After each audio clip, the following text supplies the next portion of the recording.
Anchors and Shore Landings is the third in a series of videos to help recreational boaters learn more about anchoring.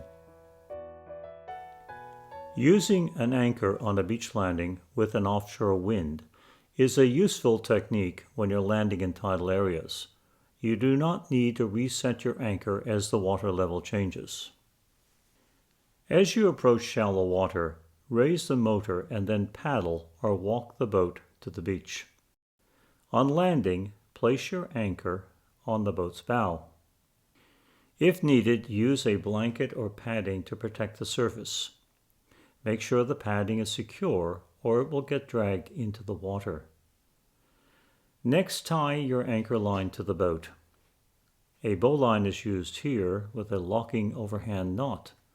You want a secure knot because if it comes undone, your boat may drift away. Take out all the chain and line and then place everything back in the anchor container. Follow the rule that what comes out last is the first thing that should go in. If the anchor is on the padding, lay the chain and line on that, following the same rule. Now attach a thin piece of line to the top or crown of the anchor. A bowline and overhand knot is used to lock. You want everything secure. The box can be used as a shore anchor or as a step to get ashore without getting wet feet. When everything is ready, push the boat out to its desired depth. Then pull the anchor and it will set itself as the wind takes the boat offshore. The thin line can now be secured to the box, and it is filled with rocks to become a second anchor. If the tide comes in, pull the box up the beach and the anchor will reset. If the tide goes out, there's no need to move the anchor if you've judged the depth correctly at the start. Let's look at preparing an anchor for when the wind is blowing on shore. This is a lee shore landing. First, a pulley is tied to the end of the anchor rod. The rod is the anchor chain and line combined. It is important that you always use secure knots. Next, pack the bucket with the anchor gear, following the rule that what goes in first comes out last. So it is the anchor rod first, then the anchor. Place the rod loosely in the bucket to avoid tangling. The chain helps to hold everything down. Now add the anchor and place the bucket securely in the boat. A long piece of line is now put through the pulley and tied to the boat's bow. This line is used to extend the anchor rod and should be about double the distance you plan to anchor from the beach. Place the remainder of the line loosely in a second container, first in, last out. Finally, have an extra piece of line to extend the rod if needed. Now, let's go and see how all this works.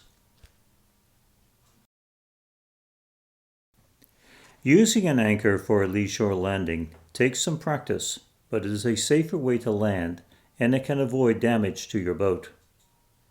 Start in light winds to become more proficient in handling the extra lines needed.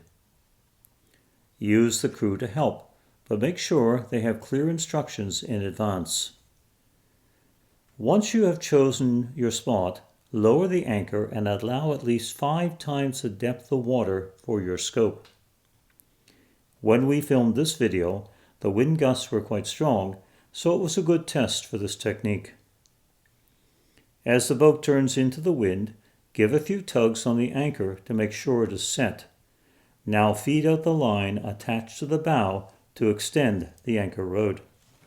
Bring the engine up in plenty of time before getting to shallow water. Planning ahead is important. The wind should be pushing you towards the beach. If not, a little extra help can get you there sooner. Be careful if you stand up, as all dinghies are not as stable as this one. Slowly feed out the line as you approach the shore.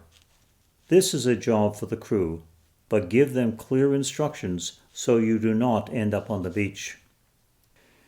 If needed, attach a second line when you get closer to shore. A double sheet bend is a good knot if you're joining two lines of unequal diameter. Tangles can happen, so this is why crew help and practice is important.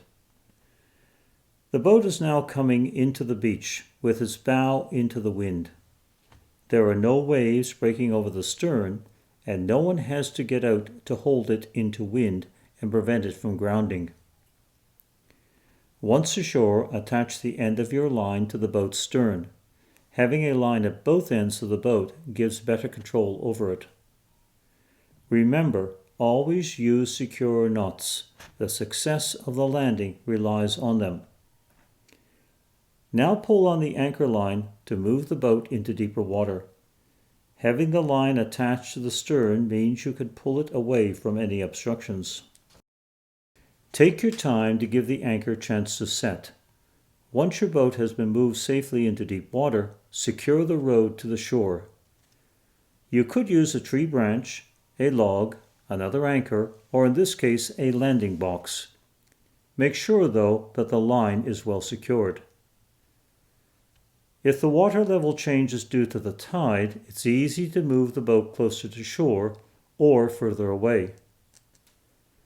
There is always a chance the anchor may drag, or a knot may come undone, so keep an eye on your boat while ashore. When it is time to leave, think about an exit plan. For example, who will be responsible for the anchor rode? They need to keep the bow into the wind and keep the lines tidy as they're pulled aboard. Who will helm the boat once the engine gets started? They will need to watch out for stray lines and communicate with the crew. And who will be responsible for bringing the anchor aboard and stowing it without doing any damage? Gently pull on the anchor rode as you leave the beach. Having the extra load aboard puts more strain on the anchor and it could break free. If you're on your own, take your time and watch for lines that might get tangled or catch in the propeller.